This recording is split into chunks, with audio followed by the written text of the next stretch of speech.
Hello shoppers and welcome to our How to Play of Gadget Grid by Spacemole Games. This is a space combat arena game for 3 to 8 players, plays in about 15 to 45 minutes and is for ages 8 and up. So we're going to go through a quick setup for 3 players and then we'll get to the how to play afterwards. So the first thing you do after laying the board out on the table is you're going to take your deck of premium DLC cards and shuffle them up and deal out 4 next to the board. These will be available to buy during the game. The next thing you do is you're going to make your start deck. Your start deck includes the character cards that are for the characters that are playing in the game. They also require the setup cards, which you'll deal out a certain number depending on the amount of players. The Zombot cards, and also gadget cards, which afterwards are shuffled up and placed in 2 separate stacks at the end of the board. Once you have shuffled up your start deck, you're going to take your 2 10-sided die and roll them. It doesn't matter which you designate it as the 10s die and which you designate it as the 1s die, because your cards are going to be placed at either one.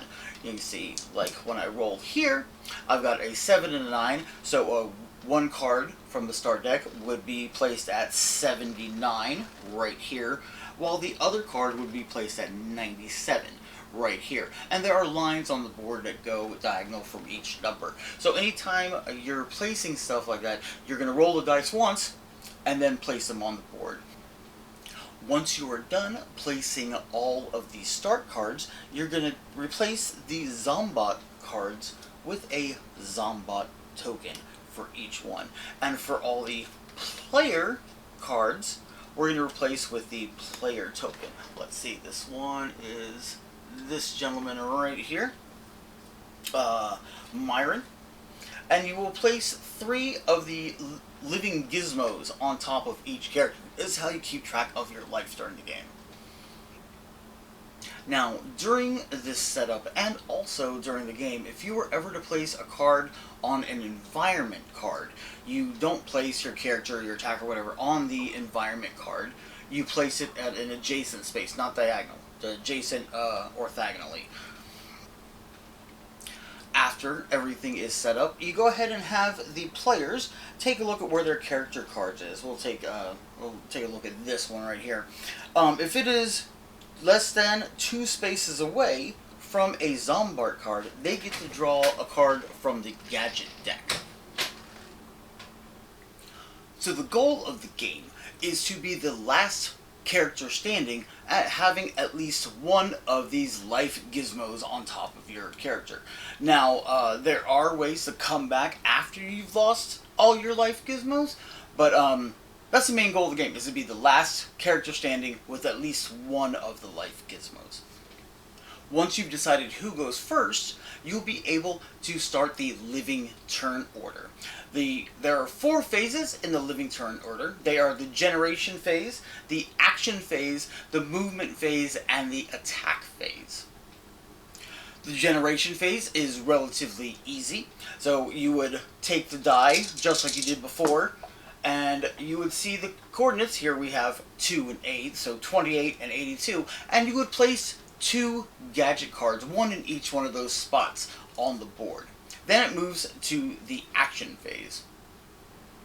During the action phase, you can do one of 3 things. You can either play a widget card from your hands, which have the blue border on them. You can buy one of these premium DLC cards that are alongside the side of the board and be able to have them on your side. Or you can place 2 more gadgets by rolling the dice and then drawing 2 cards from the deck and placing 1 at each one of those coordinates.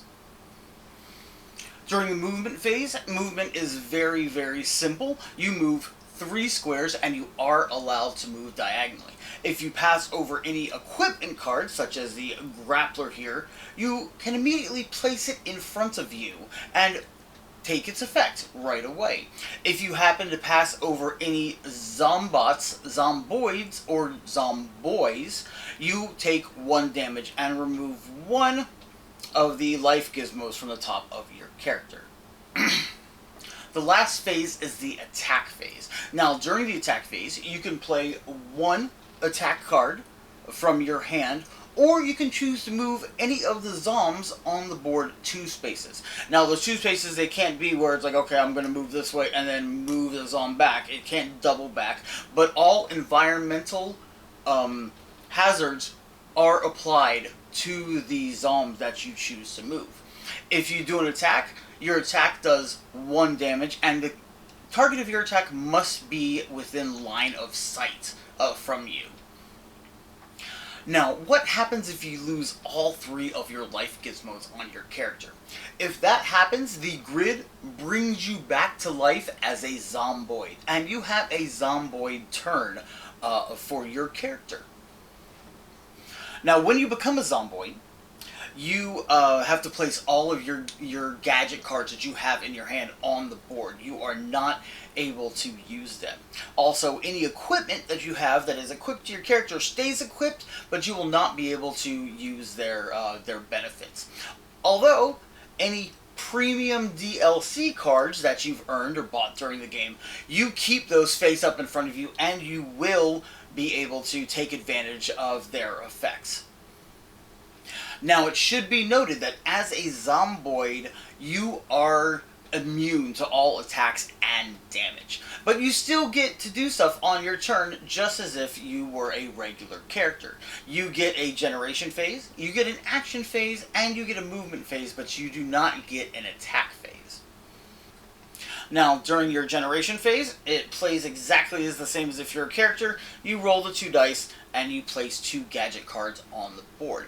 Your action phase is limited, though. You're only able to purchase a premium DLC, or, like before, take another generation phase, basically, and place 2 more cards on the board.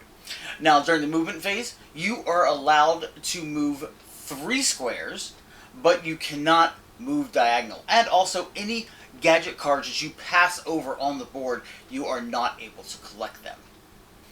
Now, like I said before, there is no attack phase as a zomboid. But if you happen to move into a square in the grid of another player, you immediately take one of their life gizmos and put it on top of your character, thus bringing you back to the living. And you can continue, if you have any more movement during that phase, you can continue to make movements and then do your attack as a living creature. But if you're not able to reach somebody during your movement phase, you do not come back to life.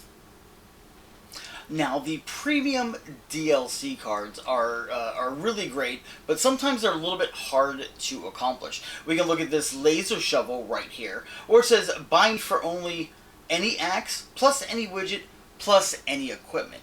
So sometimes you don't have exactly what it needs. The only way you'll be able to do that is by, placing more cards on the grid and picking up those cards when you walk over them. Now, this laser shovel, if you get it, you can place it in front of you, and it says you may attack 1 in your space or adjacent space without using an attack card. Because usually you have to use one of the red attack cards to do that. So this actually is a pretty good laser shovel. Remember, whoever you attack has to be within your line of sight. Now, sentries and rubble that are environment cards on the table, they do block certain things, and you're not able to move through them. So you have to strategically place yourself on the board to be able to use some of the attack cards. Also, it should be noted that around the board are the different sentries and stuff that they have, as well as different environmental hazards that you have, like the floor malfunction, rubble, like I was saying, and the sentries and stuff. They are all around the board, so you don't have to wait for their cards to come out to see exactly what you have to do or what takes effect. So play continues on until there is 1 character left that has at least 1 of the Life Gizmos on their character token, and thus they win Gadget Grid. Gadget Grid is on Kickstarter now, so go ahead and check it out. The link is down below in the description. I'm Logan, and this is our How to Play of Gadget Grid. Thank you for watching, and we'll see you soon.